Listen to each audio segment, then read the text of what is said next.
Hello guys, कैसे हैं आप सब। और आज वीडियो आप सभी का बहुत बहुत स्वागत है। भाई लोग कैसे हो प्रिय मेरे मित्रों, और क्या चल रहा है भाई आज फटाफट से कमेंट सेक्शन में बता दो। और अगर वीडियो पसंद आई तो लाइक कर देना, चैनल को भी सब्सक्राइब कर दो। भाई हूं तुम्हारा ही। भाई आज मसालेदार चीज के बारे में बात करने जा रहे हैं, और वो है गैलेक्सी M31S की कुछ चीजें जो मुझे पसंद है और कुछ चीजें मुझे नहीं पसंद। देखो यार, मैं स्टार्टिंग में एक चीज बताना चाहता हूँ कि कोई भी स्मार्टफोन परफेक्ट नहीं होता।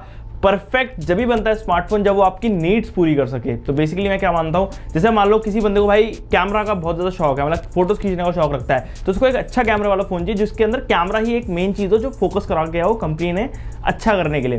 अब उसको गेमिंग फोन दे के उसके हाथ में पकड़ा के उसका फायदा नहीं होगा, क्योंकि वो गेमिंग फोन है। तो वही चीज़ है यहाँ पे कि कोई भी स्मार्टफोन परफेक्ट नहीं है जब तक वो एक सही कंज्यूमर के हाथ में ना जाए। तो देखो यार, सैमसंग गैलेक्सी M31S वहीं पर एक नया कंटेंडर आ जाता है कि 19,500 के अंदर सैमसंग ने हमें नया क्या दिया है 2020 के अंदर। तो यार मित्रों, सबसे पहले बात कर लेते हैं मेरे को फोन के अंदर क्या क्या अच्छाइयां देखने को मिली और क्या क्या मुझे अच्छा लगा फोन के बारे में। तो उसके बारे में सबसे पहले बात करते हैं। सबसे पहली चीज जो मुझे इस फोन के अंदर पसंद आई थी वो था इसका कलर कॉम्बिनेशन और इसका पीछे वाला डिजाइन। तो वैसे ये बेसिकली प्लास्टिक है, बट सैमसंग ने जिस तरीके से भाई बनाया है वो काफी ज्यादा प्रीमियम फील देता है। और ये कहीं ना कहीं आप लोगों को Samsung Galaxy S20 note series के जो लाइनअप वाले फोन है उनकी तरह देखने को मिलता है पीछे से। तो काफी अच्छा फील आती है, और देखो कलर कितना शाइनी है, और ये मिराज ब्लू कलर है अगर आप लोग जानना चाहते हो। तो डिजाइन के मामले में मेरे को फोन बहुत अच्छा लगा। सामने से आप लोग देखते हो तो इन्फिनिटी ओ नॉच के साथ आता है। तो बेसिकली छोटा सा बिल्कुल एक डॉट है कैमरे की जो बहुत ही बढ़िया लगती है। स्क्रीन टू बॉडी रेशियो काफी ज्यादा हाई है इसके अंदर। तो बेसिकली आपको बेजल बहुत ही कम देखने को मिलती है, साइड में चिन बहुत छोटी है, तो उससे फोन की जो डिस्प्ले बहुत ज़्यादा अच्छी लगती है। साइड से सेकंड चीज़ जो मुझे इस फोन के अंदर बहुत ही ज़्यादा खूब लगी वो था इसकी 6000 mAh की बैटरी। अब बैटरी की बात कीजिए, देखो 6000 mAh बहुत ही ज़्यादा एक बड़ी बैटरी होती है, बहुत ही बीफी बैटरी होती है। तो मतलब ये चीज़ ना काफ़ी ज़्यादा बढ़िया है कि जो बैटरी है इस फोन के अंदर वो भाई बिल्कुल तगड़ी है। उसके साथ सैमसंग ने एक चीज़ और अच्छी करी, इसके अंदर 25 वाट का फास्ट चार्जर भी भाई इंक्लूड करा है बॉक्स के अंदर, तो आप लोग जल्दी चार्ज कर सकोगे इतनी बड़ी बैटरी को। तो इसके अंदर एक चीज़ मेरे को जो इंटरेस्टिंग लगी वो था इसका कैमरा सेटअप। तो बेसिकली यहाँ पे 64 मेगापिक्सल का आपको कैमरा देखने को मिलता है पीछे की साइड में। देखो तो मैंने काफ़ी सारी फोटोज के अंदर भाई क्लिक करी और आप लोगों को थोड़ी भूख लग जाएगी ऐसे डोनट देख के। पहली बार मंगवाया मैंने डोनट्स ऐसे, मैंने सोचा चलो डोनट्स मंगवा के देखते हैं, और फोटो सच में काफ़ी ज़्यादा बढ़िया आती है भाई डोनट्स की। इस फोन से मैं क्लिक कर रहा था।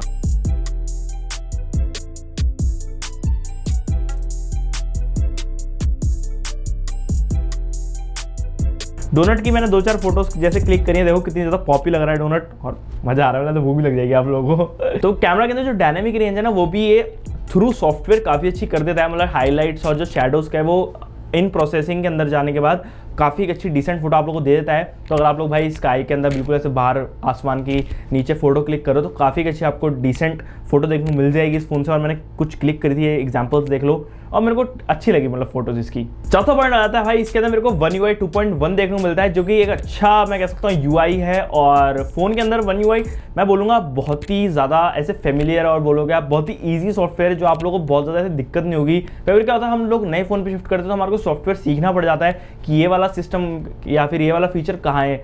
इसके अंदर इतना कुछ ज़्यादा खास मैं बोलूँगा छुपी हुई चीज़ें नहीं है, आप लोग बहुत आराम से कुछ चीज़ें अगर ढूंढनी हो वो ढूंढ सकते हो। तो ये चीज़ मुझे काफ़ी ज़्यादा इंटरेस्ट लगी। जो सॉफ्टवेयर है काफ़ी मिनिमल है, काफ़ी सिंपल है। भाई नेक्स्ट चीज़ इसके अंदर सुपर एमोलेड डिस्प्ले जो कि सैमसंग ने लगाई है, और भाई super AMOLED display one of the best displays है मार्केट के अंदर, और इसके अंदर वही है। तो भाई बहुत ही तगड़ा एक्सपीरियंस आता है। और एक और चीज़, सैमसंग ने इसमें HDR एनेबल नहीं कर रखा था, और अभी मैंने नोटिस करा इसमें अपडेट आया था कुछ, और अब HDR एनेबल हो गया है। तो आप लोग अब इसमें HDR कंटेंट भी वॉच कर सकते हो नेटफ्लिक्स और उस सब पे। तो भाई मजे ही मजे बिल्कुल। अब अच्छी चीज़ों के साथ बुरी चीज़ें भी आती हैं, ये कहावत है पुरानी, और ये है इस फोन के साथ भी। अच्छी चीज़ें हैं, बुरी चीज़ें भी, अब बात कर लेते हैं, है ना भाई। पहले बता दिया अच्छी चीज़ ताकि गाली ना पड़े। तो अगर आप बुरी चीज़ों की बात की जाए, बेसिकली जिसे कहते हैं कॉन्स, इस फोन के अंदर यार 19,500 के हिसाब से बहुत ही ज़्यादा लो एंड वाला प्रोसेसर लगाया गया है मेरे हिसाब से। और 9611 भाई मेरे हिसाब से भाई 2020 के अंदर बहुत ही ज़्यादा इनकेपेबल प्रोसेसर है। जब आप लोग देखते हो जो अदर कंपटीशन है, जो अदर ब्रांड्स हैं, वो आप लोगों को इसी प्राइस रेंज के अंदर काफ़ी अच्छे प्रोसेसर दे देती हैं। ये प्रोसेसर मैं बोलूँगा भाई, देखो मैंने ये नहीं बोलूँगा कि भाई ये बहुत ज़्यादा बकवास है, लैग मारता है, ये करता है हल्का फुल्का लैग, बट जब आप इसके अंदर बहुत ही ज़्यादा हैवी चीज़ें करोगे।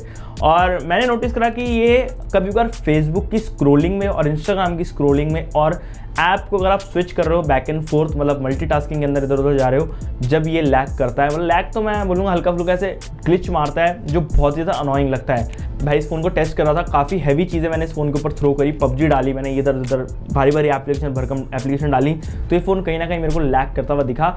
मैं देखो यार ये चीज़ें जो हैं आपको डे टू डे टास्क के अंदर देखने को मिल सकती हैं जब आप लोग बहुत हैवी वर्क करते हो अपने फ़ोन के ऊपर।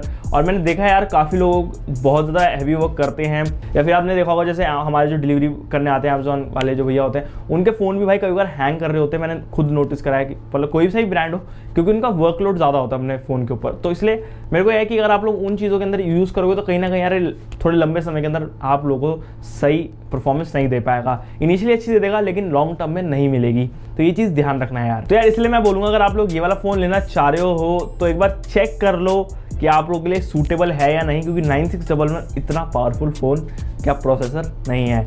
तो यार गाली मत देना कमेंट सेक्शन के अंदर कि मैंने फ़ोन के प्रोसेसर के बारे में ऐसे गलत बोल दिया, सच बोल रहा हूँ मैं। बाकी देखो तुम लोग लेना चाहते हो ले लो, फिर बाद में मत बोलना कि भाई ये इसका तो फ़ोन लैग करता है, पहले ही बता रहा हूँ। बाकी बहुत सारी चीज़ें इस फ़ोन के अंदर अच्छी जो मैंने स्टार्टिंग में बात करी। तो अगर तुम लोग लास्ट तक बन गए हो, बिल्कुल ऐसे बोलते दोस्त, मेरे को बिल्कुल अच्छे वाले दोस्त हो तुम लोग मेरे, तो इसलिए यार लाइक करके जरूर जाना चैनल को। पुरानी जो और वीडियोज़ डाली हैं वो भी चेकआउट कर लो और सब्सक्राइब करो इस वाले चैनल को। मैं नेक्स्ट वीडियो के अंदर मिलता हूँ। Okay bye.